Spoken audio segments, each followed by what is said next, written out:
Jadi Mabri School itu soalnya nama plesetan, bukan nama sebenarnya. Karena sekolahnya Ba'da Maghrib. Nah, inilah kemudian yang menghasilkan perempuan-perempuan yang kemudian diantaranya menjadi tokoh-tokoh Aisyah.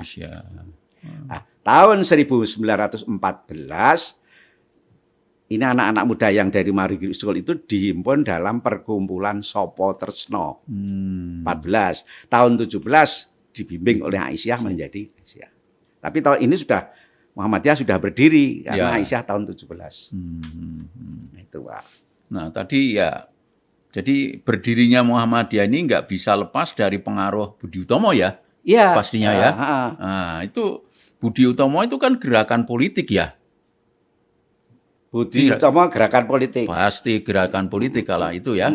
Nah, kemudian kenapa Kiai Dahlan itu nggak tertarik ya ke organisasi Muhammadiyah ini diarahkan ke politik, tetapi ke organisasi masyarakat? Nah, itu begini. Kiai Dahlan ini seorang yang ilmunya luas. Ya. Jadi selain mengerti Quran hadis, mengerti sirah Nabi, sejarah Nabi.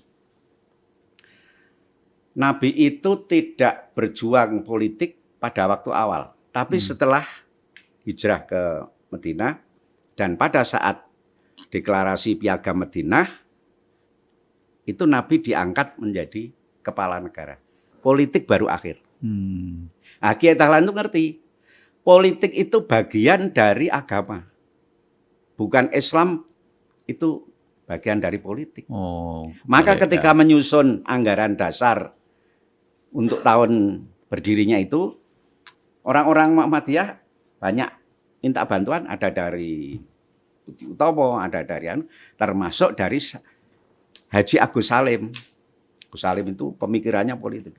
Agus Salim itu orangnya cerdas dan hebat. Sehingga ketika berdiskusi itu semua tertarik dengan pemikiran Haji Agus Salim.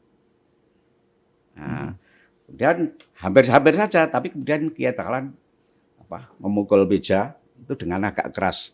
Kalau Pak Prapto mengatakan gebrak meja, tapi mungkin tidak, mungkin hanya mukul keras, sehingga orang-orang tersentak. Lalu Kiai Dahlan tanya sama yang hadir, termasuk Kiai Haji Salim, apakah Anda sekalian itu ngerti Islam? Islam itu apa? Apakah Anda sekalian itu berani beragama Islam? Itu tidak ada satupun yang menjawab, bisa menjelaskan.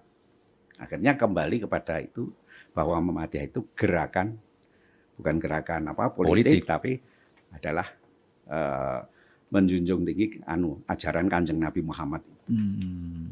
Karena politik itu bagian saja dari agama Islam. Islam ya. Islam bukan, itu bisa. Islam bagian dari politik ya. Iya, itu. Ini dilihat dari ajarannya, termasuk dari sirah Rasulullah tadi, sirah Nabawiyah tadi. Rasulullah jadi kepala negara itu saat di Madinah.